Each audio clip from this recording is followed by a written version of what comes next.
Some people spend their whole lives waiting to be seen. I was never one of those people. I didn't need applause. I didn't need a thank you card pinned to the refrigerator. I didn't need my name spoken at the dinner table with any particular warmth. What I needed was for my parents not to lose the house. That was it. That was the whole thing. And for 4 years, 4 quiet, invisible years, I made sure they didn't. My name is Sarah. I'm 31 years old. I'm the younger daughter in a family of 4. My parents, my sister Diane, and me. On paper, Diane is the success story. She went to the right university, married the right man, lives in a house with a driveway long enough to fit 3 cars, and she makes sure you know about all of it. Every holiday, every family call, every casual Sunday dinner, Diane arrives with a story about herself. A promotion, a vacation, a renovation, something that requires the rest of us to pause, to admire, to confirm what she already believes about herself. I never minded, not really. I was busy. 3 months after I turned 27, my father called me on a Tuesday evening. He didn't call often. He was a quiet man, the kind who said things once and trusted you heard them. He said, "Sarah, we're in some trouble." I didn't ask him to explain. I'd already seen the numbers. My mother had sent me a photo of a letter, the kind with bold red text at the top that no one ever wants to open. They were 4 months behind on the mortgage. My father's business had been shrinking for 2 years. The pandemic had taken what was left. They owed $162,000 on a house they'd lived in for 26 years. He said, "I don't want your sister to worry." I said, "She won't." What I didn't say, what I never said, was that Diane already knew. She had known for 6 weeks. She'd told my mother she would look into some options.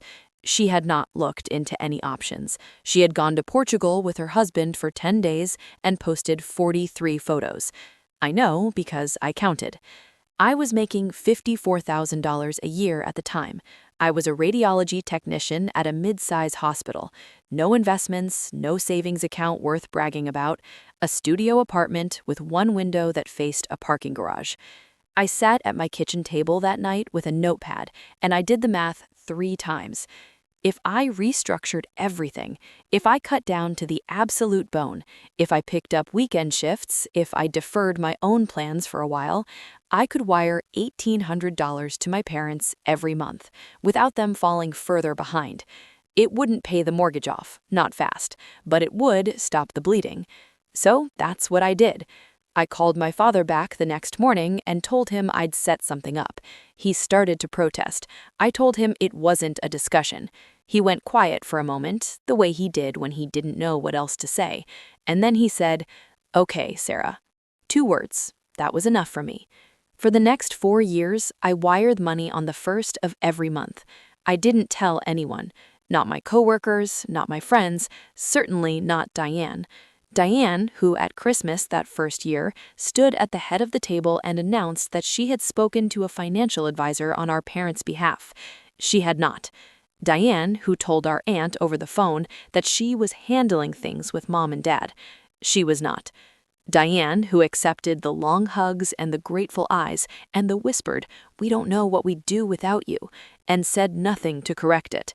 I sat across the table from her every holiday. I passed the bread, I refilled my mother's glass, I smiled when it was appropriate to smile. And every single month, on the 1st, I sent $1,800 and said nothing. What I didn't know, what I couldn't have predicted, was that 4 years of silence was about to end. Not because I chose to speak, but because Diane did. She stood up at my parents' 40th anniversary dinner, raised her glass, looked my mother in the eyes, and took credit for all of it, every dollar, every month, every year, in front of 30 people. And I sat very still. I set down my fork, and I thought, okay, now we're done being quiet. For 4 years, I wired $1,800 to my parents on the 1st of every month. Diane took the credit. And on the night of my parents' 40th anniversary, in front of 30 people with a glass of champagne raised high, she made it permanent. The restaurant was called Harlow's. My mother had always loved it. White tablecloths, low lighting, the kind of place that made ordinary Tuesday nights feel like occasions. My father had made the reservation 6 weeks in advance. I know because he called me to ask if the date worked for my schedule. I had driven 2 hours to be there. Diane had arrived 11 minutes late, in a new coat, with her husband Marcus trailing behind her carrying a gift bag with curled ribbon at the top. She kissed my mother on both cheeks. She told my father he looked wonderful. She sat down, unfolded her napkin, and scanned the room the way she always did, checking who was watching. 30 people. Family, old friends, my parents' neighbors from the house on Clement Street, the one they almost lost. The one they didn't lose. Because of me.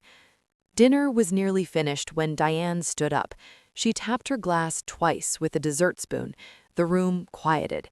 She smiled, the wide, practiced smile she used for photos, and she began. She talked about our parents' love story. She talked about the house on Clement Street, the garden my mother kept, the way our father made breakfast on Sunday mornings. She talked about hardship, without naming it specifically, about how families pull together, about what it means to show up. And then she said it. She said, "And I want Mom and Dad to know that everything I did these past few years, every sacrifice, every decision, I did it because this family deserves to be taken care of, and I would do it all again without a second thought." My mother pressed her hand to her mouth. My father looked at the table. People clapped. Marcus put his arm around Diane's shoulders and kissed her on the temple. And I sat very still. My water glass was in front of me. I looked at it. I watched the small bubbles rise slowly to the surface and disappear. I did not clap. No one noticed. Here is what I have learned about anger. Real anger. The deep kind, the kind that has been sitting in a room by itself for 4 years, does not arrive loud. It doesn't flip tables. It doesn't raise its voice. It doesn't make a scene in a restaurant with white tablecloths while your mother is still wiping her eyes. Real anger is quiet. It makes a decision. It folds its napkin. It finishes its water. It drives home on the highway at exactly the speed limit, and it sits at the kitchen table at midnight, and it opens a folder it has kept on its laptop for 4 years, organized by month, labeled by date, and it thinks, not yet, but soon. The messages started the next morning.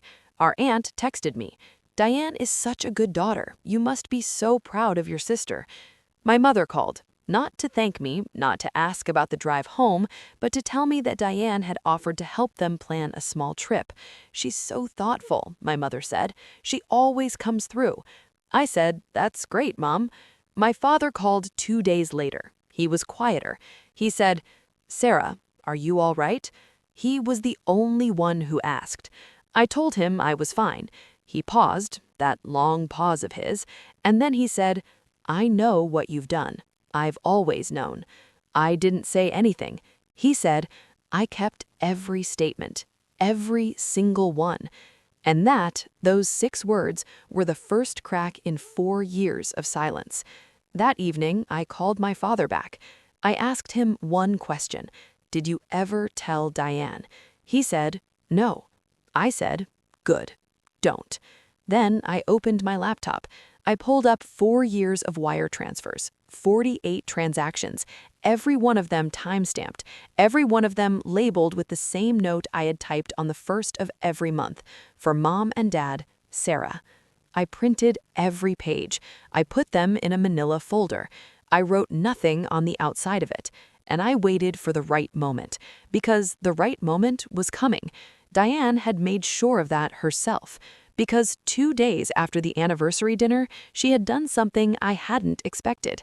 She had sent a message to our family group chat, a message asking everyone to contribute to a family fund she was creating to help our parents going forward.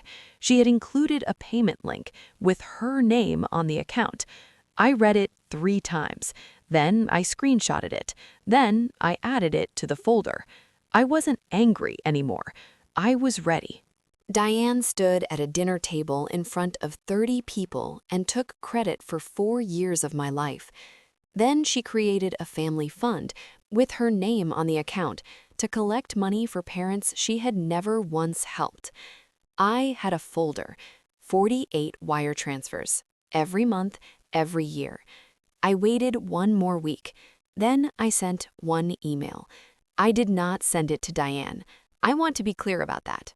I did not confront her privately. I did not call her. I did not send a long text message at midnight asking her how she could do this, waiting for an apology that was never coming. I had watched Diane operate for 31 years. I knew exactly what a private confrontation would produce: a performance, tears, a revised story, a version of events in which she was somehow also the victim, and then, eventually, silence, until the next opportunity arrived. So I didn't give her the chance. I sent the email to my mother. Just my mother. Subject line: something you should see. Inside was a single sentence: Mom, I've been sending you and Dad $1,800 every month for 4 years. I never said anything because I didn't need you to know, but I need you to know now. Attached were 48 pages of wire transfer records. Every transaction, every date, every amount, every one of them labeled "For Mom and Dad, Sarah." I sent it at 9:14 on a Thursday morning. Then I put my phone face down on my desk and went to work. For 4 hours, nothing happened. I took x-rays, I filled out reports, I ate lunch at my desk. I did not check my phone. At 1:47 in the afternoon, my mother called. I let it ring. She called again. I let it ring again. The third time, I answered. She didn't say hello. She didn't say my name. The first sound I heard was not a word at all. It was the sound of someone trying to find air, the kind of crying that has been building for a long time and has finally found a door. She said, "Sarah." I said, "Hi, Mom." She said, "It was you. This whole time it was you." I said, "Yes." She said, "Why didn't you tell us?" I said, "Because you would have told me to stop, and I wasn't going to stop." She went quiet, and then, very softly, she said something I have thought about every day since. She said, "Your father knew. He told me last night. He made me promise not to say anything until you were ready." And I said, "I know." And she said, "He cried, Sarah. I have not seen that man cry in 20 years.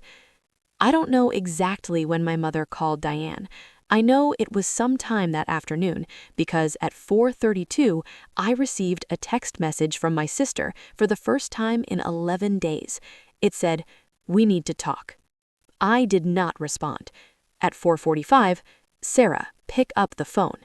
At 5:01, "I can explain. It's not what it looks like." At 5:17, "You're making this into something it isn't. I was going to tell them." At 5:34, Fine, Sarah, are you happy now?" I read every message in order. Then I set my phone down. I was not happy. I was not unhappy. I was done. At 6:84 that evening, my mother posted in the family group chat. It was not a long message. My mother was never a woman of many words. That was something she and my father had in common, something I understood I had inherited from them both. She wrote, "I want everyone to know that for the past 4 years, it has been Sarah who has been supporting this family financially. Every month, without fail, without asking for anything in return. Your father and I are more grateful than we have words for. Please keep that in your hearts." That was all. No accusation, no names, no drama. She didn't have to say anything else. Within 20 minutes, the responses came in, from aunts, cousins, family friends who had been at the anniversary dinner 8 days ago. I did not read most of them. I read one from my uncle, my father's older brother, a man of very few words and very firm opinions. He wrote, "Good girl, Sarah. We always knew." The family fund Diane had created, the payment link with her name on the account, received 0 contributions. She deleted it the following morning. I know because my cousin sent me a screenshot with a single caption, "Aged poorly." I laughed for the first time in a long time. Diane and I have not spoken since. That was 7 months ago. I am not waiting for an apology. I am not holding space for a reconciliation. I am not leaving a light on. Some people, when they are finally caught, become smaller versions of themselves. They shrink. They go quiet.